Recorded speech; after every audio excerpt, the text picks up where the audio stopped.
Established in 1995 through an Act of Parliament, the Ghana Free Zones Authority was created to enhance economic development through export-led industrialization. Over the past 3 decades, the authority has played a pivotal role in attracting investment, creating jobs, and positioning Ghana as a gateway for trade within the sub-region and beyond. From the development of key infrastructures like the Tema Export Processing Zone to the commissioning of an ultra-modern head office located in the heart of the city, the Ghana Free Zones Authority has demonstrated vision and impact.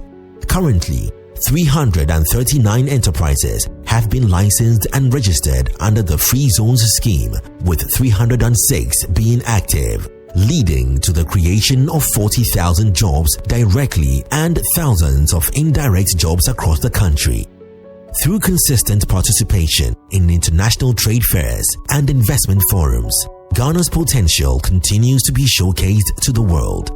Products from free zone enterprises such as apparel, canned tuna, fresh cut and dried fruits, chocolate, cocoa powder, butter and cake, cashew nuts, wood products, lead and shea butter are available beyond the market. Today, they can be found on supermarket shelves in the US, UK, and across Africa, reflecting their growing international demand. But beyond these achievements are the people, the dedicated individuals whose tireless efforts have made this progress possible. Today, we pause to celebrate some of our longest serving staff, those who have devoted over 25 years of their lives to this institution, narrating their journeys. My name is Ivy Odai. I'm an assistant manager in charge of immigration decks. I've worked with Ghana Free Zones Authority for 25 years now. My name is Stella Ban Edu. I am a senior manager in the finance department, and I've been working with the Ghana Free Zones Authority for the past 28 years. I am Evelyn Enima Baiden, Secretary to the Deputy Chief Executive Officer, in charge of finance and administration.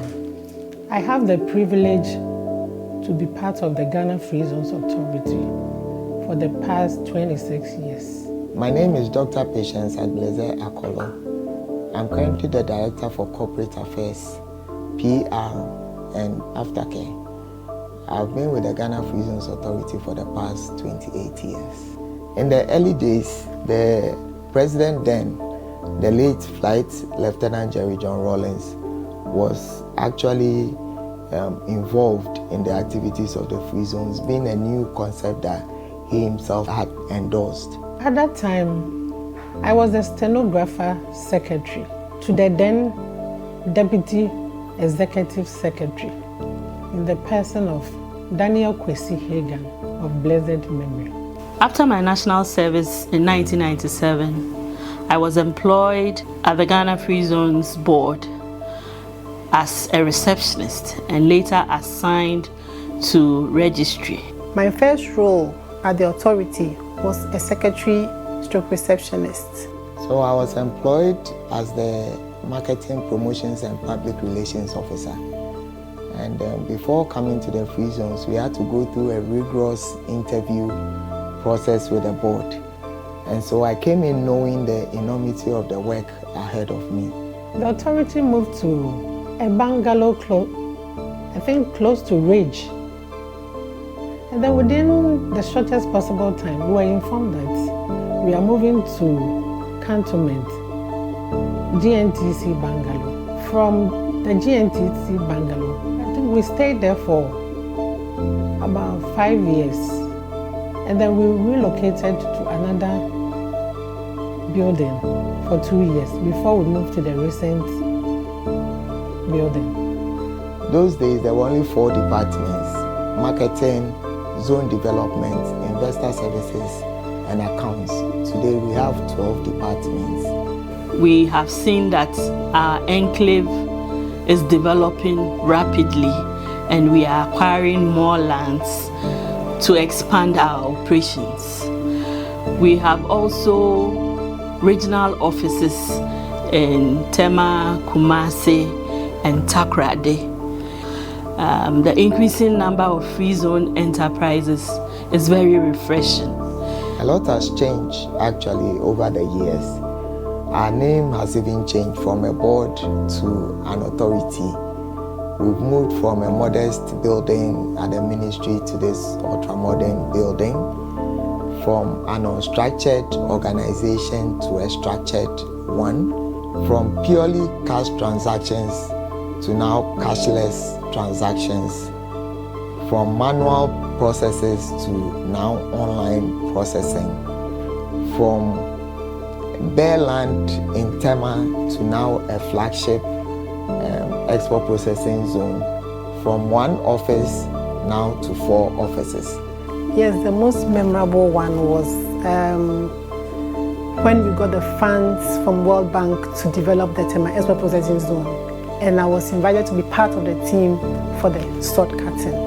My best memories, I think the head office was my best memories, because GFZA is now an authority and has the modern facilities, and it's a place where everybody would love to work. What gift would I give Ghana Free Zones Authority on this occasion of our 30th anniversary? I would present to the authority a bigger land size to be developed into special economic zones to attract more investors, which would impact on our economic growth. At the beginning, we were taught that even taxi drivers are important in attracting investors into Ghana, because if a taxi driver picks an investor at the airport and does not treat that investor well, it will be assumed that the whole citizenry is like that taxi driver. And so we knew that from the very least of the citizen to the president, we were all into making Ghana that destination that investors would think about. So another lesson learned is that you do not underestimate anybody who walks into the authority to request for information. For one of my first projects that I worked with, which was Barry Kalibu, the investor came in and had a 3-page business plan. It was against all the rules, but then we had faith because his project sounded like it was something that would be big.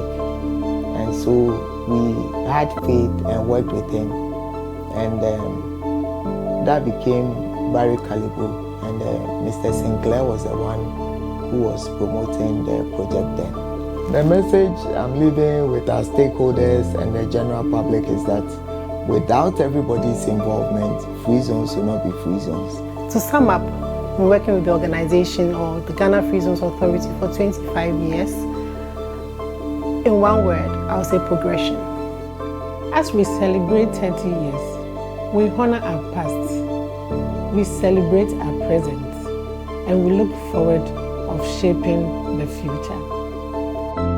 These stories we've heard are more than personal reflections. They are the living memory of an institution built on dedication, resilience, and pride in service, which these individuals have helped shape the Ghana Free Zones Authority into what it is today. As we celebrate 3 decades of progress, we honor the legacy of all those, past and present, who have contributed to this journey. Their dedication, whether in life or in memory, continues to inspire our path forward. We reaffirm our collective commitment to the journey ahead, knowing that while mandates guide our mission, it is people who give it purpose.